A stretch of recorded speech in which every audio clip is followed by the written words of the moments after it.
안녕하십니까. 동국대학교 안영찬 교수입니다. 저 안영찬 교수의 2026 비즈니스 클래스에 오신 것을 환영하는 자리입니다.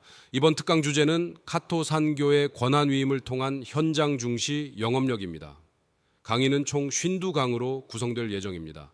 이번 강의에서는 카토 상요가 현장 권한 위임과 거래처 밀착으로 경쟁력을 만든 과정과 이를 AI 시대의 B2B 유통 관점에서 재해석하는 방법에 대해 살펴볼 예정입니다. 그럼 본격적으로 시작할 시간입니다.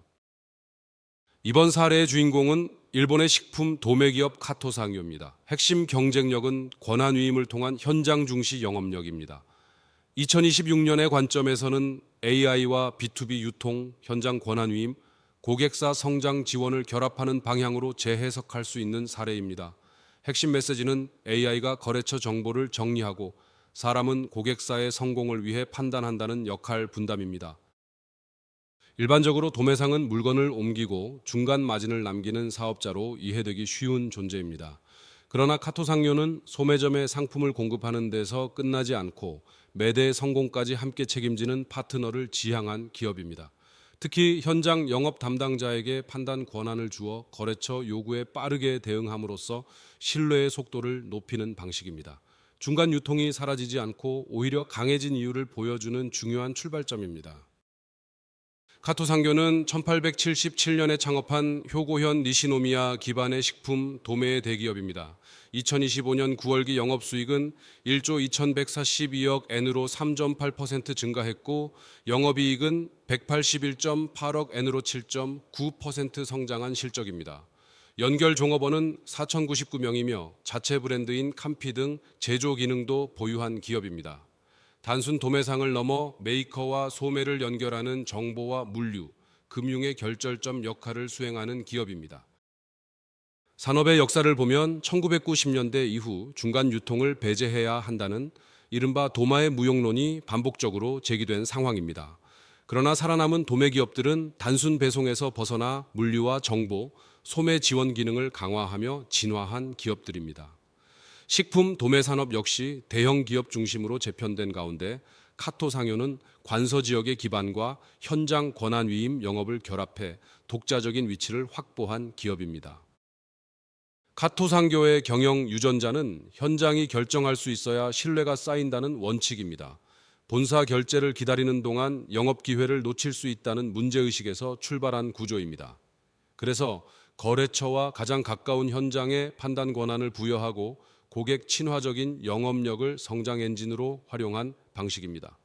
단순한 물류 대행을 넘어 매대 제안과 자체 브랜드 제조까지 수행하면서 140년 넘게 이어진 상인의 신용을 경쟁 자산으로 축적한 기업입니다.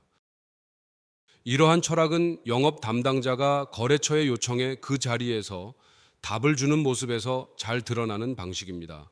매대 구성과 판촉, 물량 조정을 현장 재량으로 처리하고 메이커에는 소매 현장의 정보를 전달하며 소매에는 적절한 상품을 제안하는 구조입니다. 양쪽의 요구를 연결하면서 신뢰가 축적되고 그 결과 쉽게 대체하기 어려운 중간자로 자리 잡는 방식입니다. 결국 권한 위임이 B2B 거래에서 신뢰의 속도를 높이는 핵심 장치입니다. 운영 구조는 정보의 입력과 현장 실행 그리고 결과가 연속적으로 연결되는 시스템입니다. 카토 상요는 대규모 물류가 제공하는 효율성과 거래처에 가까운 현장 판단을 동시에 작동시키는 기업입니다. 중앙의 규모가 비용과 물류 효율을 높인다면 현장의 재량은 고객 요구에 대한 대응 속도를 높이는 구조입니다. 따라서 규모와 밀착을 양자택일하지 않고 함께 운용하는 것이 중요한 특징입니다. 성과는 안정적인 증익 흐름으로 나타난 상황입니다. 2025년 9월기 영업수익은 1조 2142억 엔이며 영업이익은 7.9% 증가했고 배당 증액도 지속된 모습입니다. 하지만 영업이익률은 약 1.5%로 도매업 특유의 저마진 구조를 안고 있으며 순이익은 세제와 일과성 요인을 포함해 8.5% 감소한 상황입니다. 물류비와 인건비의 상승이 수익성에 직접적인 압박으로 작용한다는 점도 중요한 한계입니다. PFS 분석에서 카토 상요는 50점 만점에 44점의 A 등급으로 평가된 사례입니다. 가장 두드러진 강점은 임파워먼트로 현장 영업에 실질적인 판단 권한을 부여한다는 점입니다. 메이커와 소매 사이의 문제를 해결하는 프로블럼 솔빙과 식품 유통의 품질과 안전을 관리하는 퍼스트 세이프티도 강점입니다. 반면 도매 기능을 디지털 방식으로 재발명하는 이노베이션과 거래 데이터를 조직의 학습 자산으로 만드는 러닝은 보완 과제입니다. TPS의 관점에서는 카토 상교를 유통의 JIT를 담당하는 숨은 인프라로 해석할 수 있는 사례입니다. 소매의 발주와 동기화된 답인도 납품이 JIT에 해당하고 매대와 창고에서 직접 문제를 확인하는 방식은 현지 현물과 연결되는 구조입니다. 물류센터의 표준화와 효율화는 표준 작업의 성격이며 메이커와 소매 양쪽과 오랜 기간 신뢰를 쌓아온 관계는 장기적인 파트너십의 기반입니다. AI의 활용은 카토 상료가 가진 중간자의 정보력을 지능으로 전환하는 방향입니다. 다만 이는 이미 도입이 확인된 사실이 아니라 본 사례에서 제안하는 활용 방안입니다. 영업에서는 판매 데이터를 바탕으로 매대 제안을 생성하고 사람은 현장에서 교섭과 조정을 담당하는 역할입니다.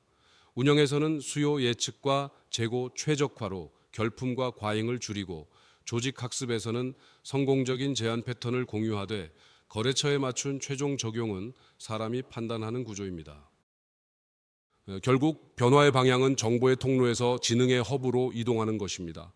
과거에는 사람이 정보를 전달했다면 AI 시대에는 데이터 허브에 사람의 해석이 결합되는 방식입니다. 개인 경험에 의존하던 제한 영업도 AI의 근거와 현장 판단을 함께 활용하는 구조로 바뀌는 방향입니다.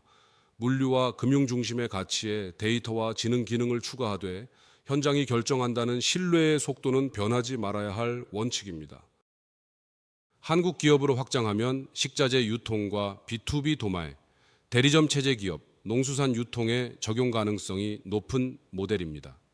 그러나 권한 위임이라는 구호만 모방해서는 성공하기 어려운 구조입니다. 현장이 판단할 수 있는 정보 인프라 없이 권한만 넘기면 오히려 통제가 어려워질 수 있기 때문입니다. 한국의 온라인 B2B 플랫폼 경쟁을 반영하면서 본사품의 중심에 느린 의사결정을 먼저 바꾸면 거래처 대응 속도와 제한 채택률을 높이고 데이터 자산을 축적할 수 있는 방향입니다. 실행은 90일 동안 단계적으로 검증하는 방식입니다. 오늘은 현장 결제를 기다리느라 대응이 지연된 사례 10건을 정리하고 일주 안에는 PFWES 자가진단과 함께 위임 가능한 권한의 기준을 설계하는 과정입니다. 30일 안에는 거래처 제안을 위한 AI 브리핑을 실험하고 90일에는 제안 채택률과 대응 속도, 거래처 만족으로 효과를 검증하는 방식입니다. 함께 생각할 과제는 AI 시대에 중간 유통의 존재 이유가 강해지는지, 권한 위임과 통제의 균형은 어디인지, 1%대 이익률 산업에서 디지털 투자를 어떻게 정당화할 것인지입니다. 종합하면 카토 상요는 임파워드 B2B 세일즈를 이해하는 대표적인 사례입니다. 분석자 평가는 PFWES 50점 만점에 44점의 A 등급이며 AI 확장성은 5점 만점에 4점, 한국 적용성은 5점 만점에 5점, 교육 가치는 5점 만점에 4점이며 실습 난이도는 중간 수준입니다. 결론적으로 AI는 거래처 데이터를 기억하고 분석하며 예측하고 사람은 고객사의 성공을 위한 판단을 책임지고 완성하는 역할입니다. 어떠셨나요? 강의 내용이 조금 흥미로우셨습니까? 아쉽지만 오늘 강의는 여기서 마무리하려고 합니다. 저는 조만간 더 유익한 강의로 찾아뵙겠습니다. 유익하셨다면 좋아요, 구독, 알림 설정 부탁드립니다. 더 방대한 고급 정보를 얻고 싶으신 분들은 멤버십 가입도 추천드립니다. 그럼 여러분 지금까지 네버 스탑 체인지 피플 퍼스트 안영찬 교수였습니다. 감사합니다.